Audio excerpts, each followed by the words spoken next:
오늘도 우리 성부, 성자, 성령 하나님의 크신 사랑과 은총이 여러분과 함께 하시기를 축원합니다. 오늘은 잘 아시다시피 맥주 감사주일입니다. 유대인들은 보리와 밀의 첫 이삭을 자를 때에 초실절이라고 부르죠.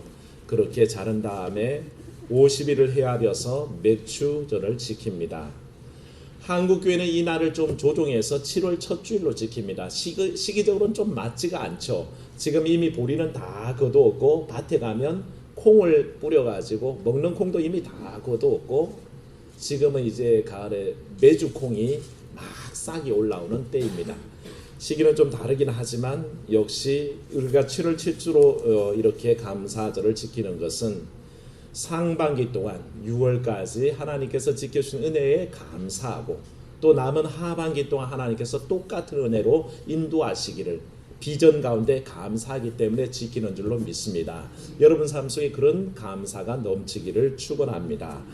오늘 말씀은 맥주 감사주일의 본문으로 제시된 것이 사실 다소 의아합니다. 왜 이 말씀을 맥주 감사주일에 굳이 제시했을까? 걱정을 하면서 말씀을 묵상하다가 왜냐하면 이 말씀 자체가 12제자를 복음의 전도자로 파송하시는 얘기거든요. 그리고 그 제자들을 영접하는 사람들이 받게 될 상에 관해서 말씀하고 있기 때문에 맥주 감사주일과 연관짓기 참 난처할 것 같다라는 생각을 했습니다.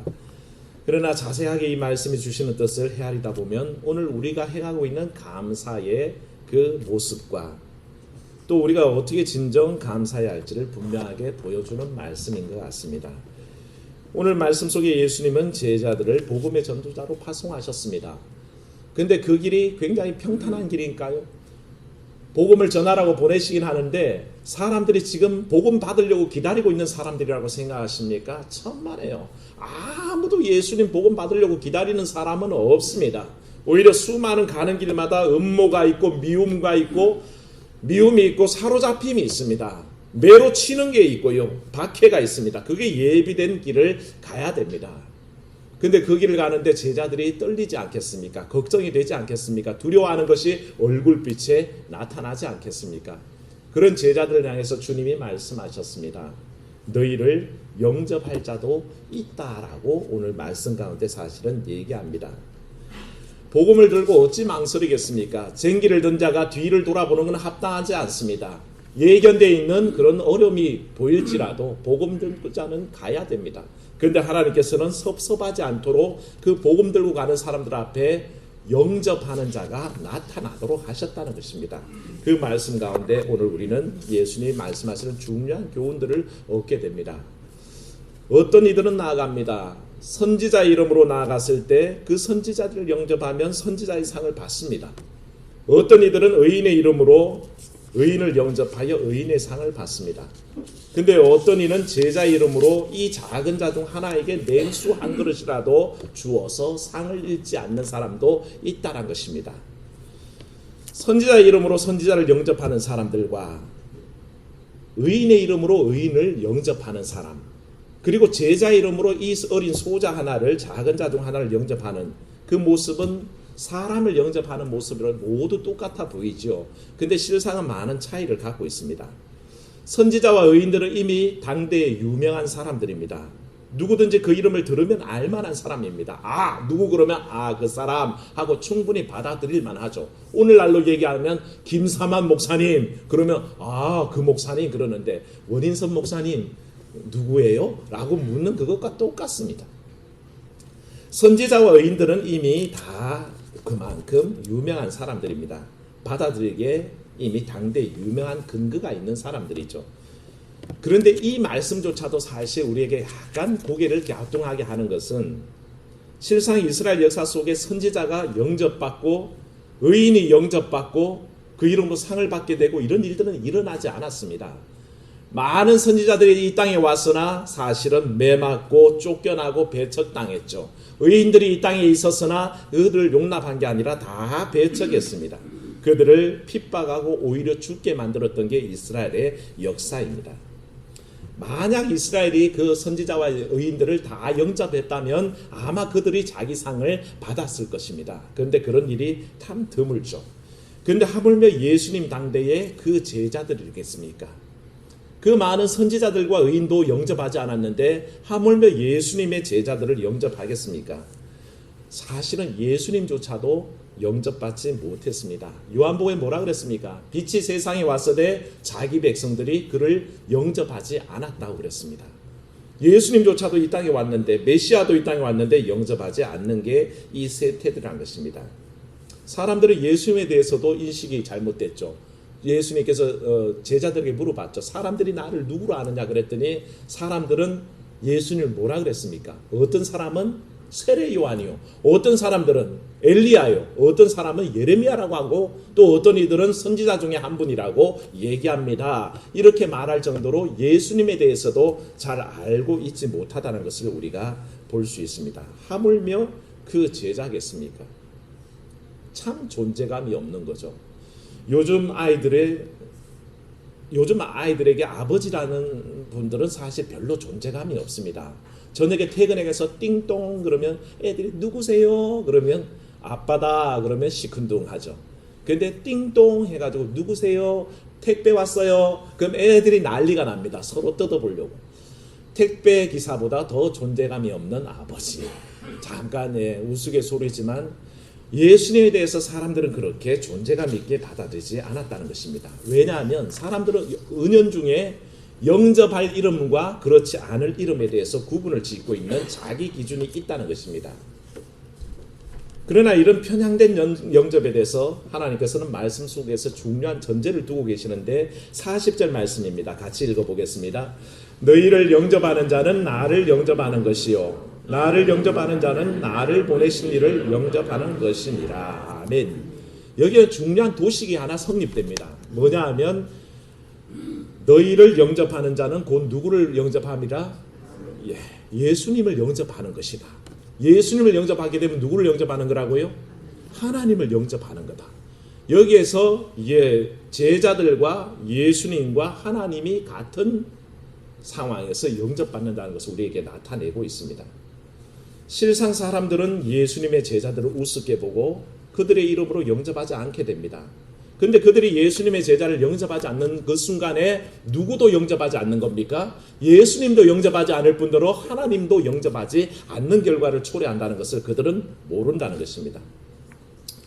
근데 여기에 의문을 더 증폭시키는 하나의 의문이 있습니다. 뭐냐 하면 선지자의 이름, 의인의 이름으로 선지자와 의인을 영접할 때에는 상이 있습니다. 무슨 상이 있다 그랬습니까? 선지자의 상, 의인의 상이 있다라고 그렇게 얘기하죠.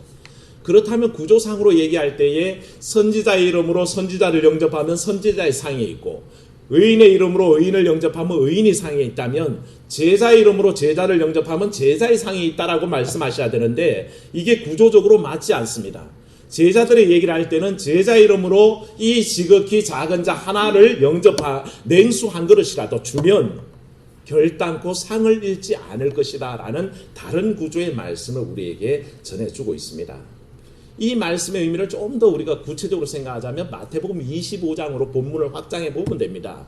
마태복음 25장 가면 예수님께서 마지막 심판 때에 양과 염소를 분류해 두고 계시죠. 그리고 그 양떼들을 향해서 말씀하시기를 이렇게 말씀하십니다. 나온 거 한번 같이 읽어보겠습니다. 시작. 내가 줄일 때에 먹을 것을 주었고 목마를 때에 마시게 하였고 나그네 되었을 때에 영접하였고 헐벗을 때에 옷을 입혔고 병들었을 때에 돌보았고 옥에 갇혔을 때에 와서 보았느니라. 아멘. 이게 양떼에게 하신 주님의 말씀입니다. 이 말을 듣고 양떼로 분류되어 있는 이 사람들이 반문합니다. 주님, 우리가 언제 그런 적이 있습니까? 라고 물었더니 주님께서 말씀하시기를 이 작은 자 중 하나에게 한 것이 곧 누구에게 한 것이다? 예수님 자신에게 한 것이다 라고 그렇게 말씀하십니다. 결국 이 작은 자, 지극히 작은 자 한 사람은 누구와 같은 급으로 됩니까? 예수 그리스도 본인과 동일인이 된다라고 우리에게 가르쳐 주십니다. 이런 의미를 이 40절에 적용해 보자면 이렇게 얘기할 수 있습니다. 만약 제자 이름으로 이 작은 자 중 하나에게 냉수 한 그릇이라도 대접한다는 것은 바꾸어 말하면 예수의 이름 혹은 하나님의 이름으로 이 작은 자 하나에게 냉수 한 그릇이라도 대접한다는 뜻과 동일해집니다. 나아가서 예수의 이름으로 혹은 하나님의 이름으로 예수님께 혹은 하나님께 냉수 한 그릇이라도 대접한 것과 똑같은 것이 된다는 것입니다. 그래서 굳이 이 말씀을 제자의 이름으로 이 지극히 작은 자 하나에게 냉수 한 그릇을 준 자는 상을 잃지 않을 것이다. 이 말씀을 바꾸자면 하나님의 이름으로 하나님께 냉수라도 드리는 이는 결단코 상을 잃지 않을 거란 말로 바꿀 수 있다는 것입니다. 결국 예수님의 생각 속에는 작은 자와 제자와 예수 그리스도와 하나님이 분리되지 않습니다. 다 같은 똑같은 것이라고 그렇게 말씀 속에 가르쳐 주고 있습니다. 이 생각은 굉장히 놀라운 생각이죠. 유대인들은 죽었다 깨어도 생각할 수 없는 개념이었습니다. 왜냐하면 그들이 영접하는 사람들은 늘 정해져 있거든요. 잘 아는 사람입니다. 우리도 마찬가지죠. 이런 개념을 유대인들의 이웃의 개념 속에 잘 나타나는데 한 율법학사가 선한 사마리아인을 비유를 예수님께로부터 들을 때의 얘기입니다. 그때 그 율법학사가 물었던 질문이 뭡니까? 누가 내 이웃입니까? 라고 물어봤었습니다. 잘난 척하려고. 그렇게 물어봤을 때 예수님은 유대인들이 갖고 있는 보편적인 이웃에 대한 개념을 알고 계셨거든요. 그들이 생각하는 이웃은 잘 아는 사람입니다. 명망 있는 사람이고 부유하고 권력 있는 사람입니다. 자신에게 반대급부를 제공할 수 있는 사람이 자신들의 이웃의 개념이었습니다. 그러니 내가 베풀면 뭔가 돌아올 만한 사람이 이웃이요, 내가 정을 주면 정을 받을 수 있는 사람, 사랑을 주면 사랑을 되받는 사람, 이 사람이 이웃이라고 생각했던 게 유대인들의 보편적 관점입니다. 근데 예수님이 이 생각을 타파하시고 오히려 뭐라 그러셨습니까? 천대받는 사마리아인이지만 선을 베푼 그가 곧 그 사람의 이웃이다라고 그렇게 얘기했습니다. 반대급부를 생각할 수도 없고 명망도 없습니다. 그저 천대받는 사마리아인에 불과함에도 그가 이웃이란 개념을 주님께서는 도입하셨다는 것입니다. 히브리서 13장 2절에 이런 중요한 지적을 하셨죠. 같이 읽습니다. 손님 대접하기를 잊지 말라. 이로써 부지 중에 천사들을 대접한 이들이 있었느니라. 아멘. 이는 하나님이라고 생각하지 않아도, 예수님이라고 생각하지 않아도, 천사라고 생각하지 않아도 작은 자 영접하는 중에 이미 저절로 천사를 영접해서 복을 받은 사람들이 있더라는 것입니다. 누가 그랬습니까? 아브라함이 그랬잖아요. 아브라함이 들에서 걸어오는 나그네 셋을 보고 그 나그네들을 대접하기 위해서 부지불식간에 그들을 불러들입니다. 그래서 극진히 대접합니다. 근데 알고 봤더니 소돔과 고모라를 멸망하러 가는 천사 아닙니까?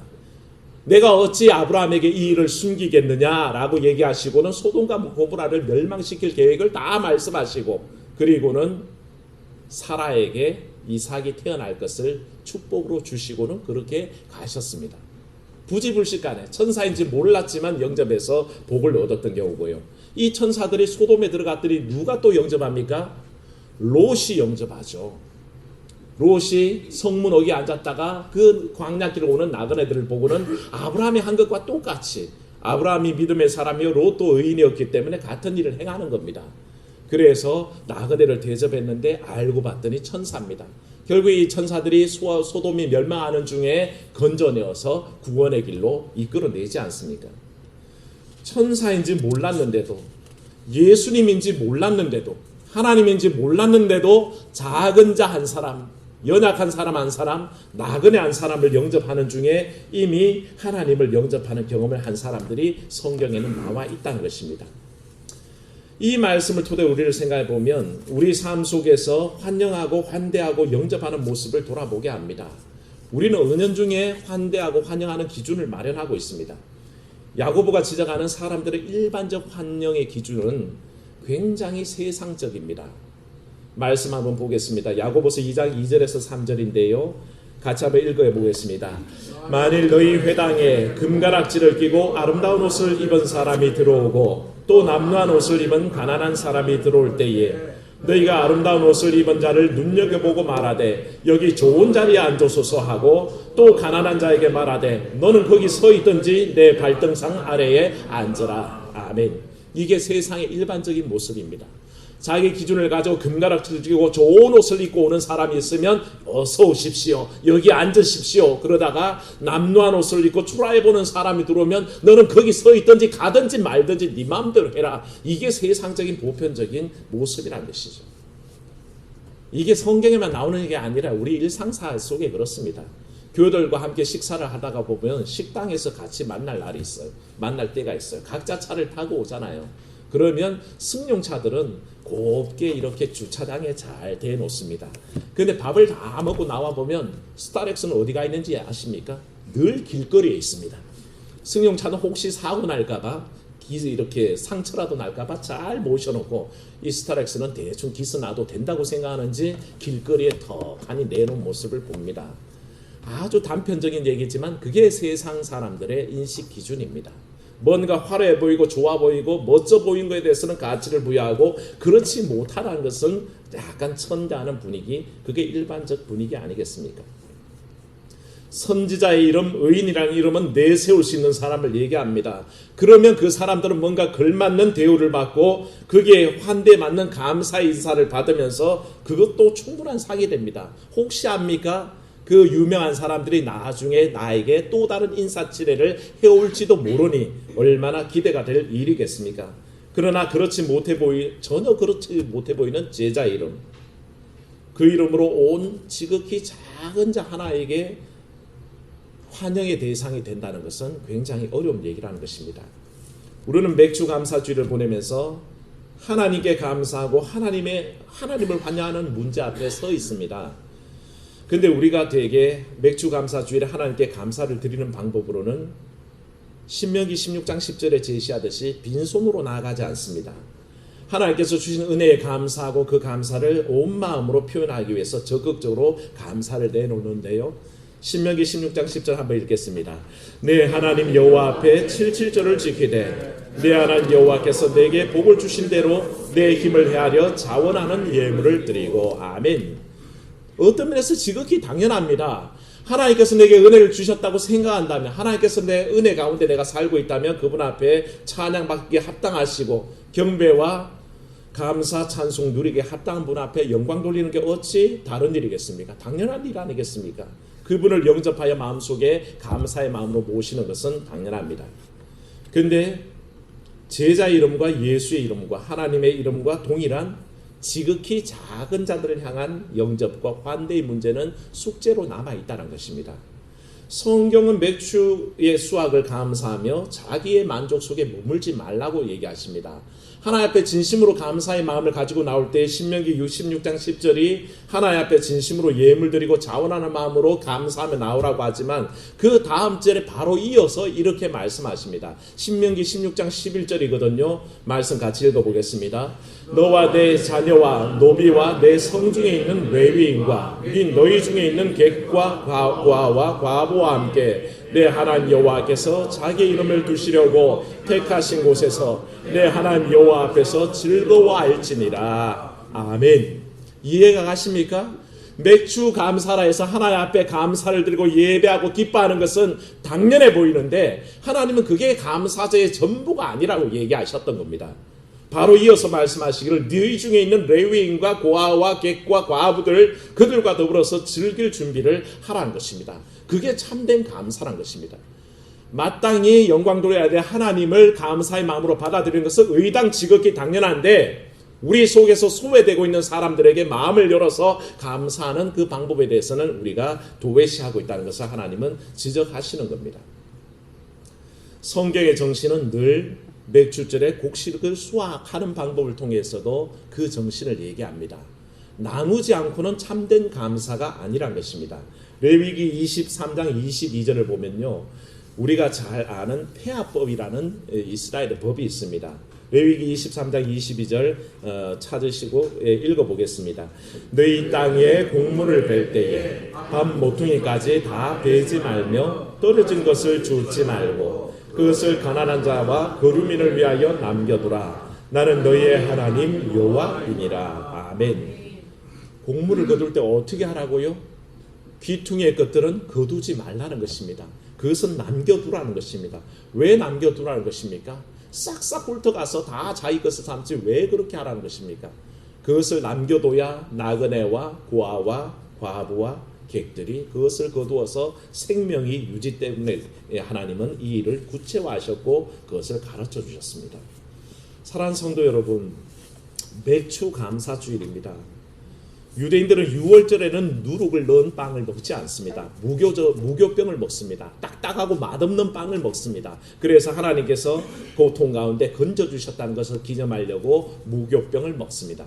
근데 축제의 절기가 오면 유교병을 먹습니다. 누룩을 넣어서 풍성하게 불어오른 맛있는 빵을 먹습니다. 왜 그런가 하니 이 절기는 함께 기뻐하고 함께 감사하는 축제이기 때문에 그렇고, 작은 자들과 더불어서 나눔으로 커지는 삶이기 때문에 유교병을 먹습니다.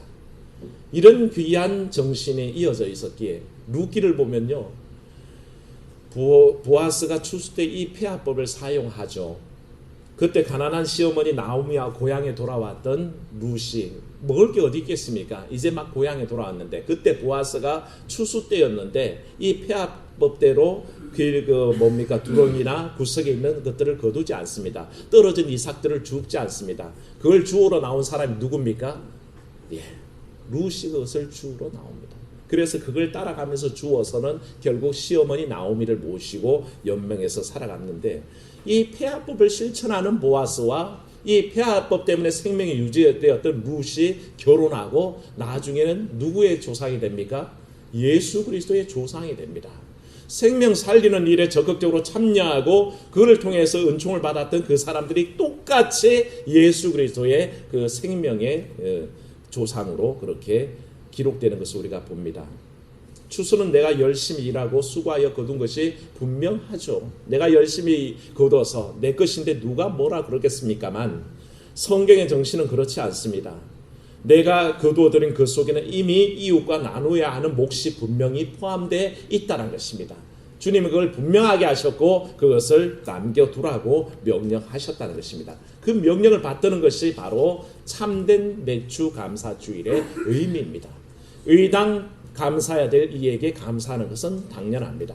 그런데 잊고 있고 소외된 이들에게 오히려 예수님과 하나님과 동급으로 취급되는 지극히 작은 자 하나에게 내 마음을 여는 감사를 행할 때에 우리는 사람을 영접하여 하나님께 감사할 수 있는 놀라운 비결을 얻게 된다는 것입니다.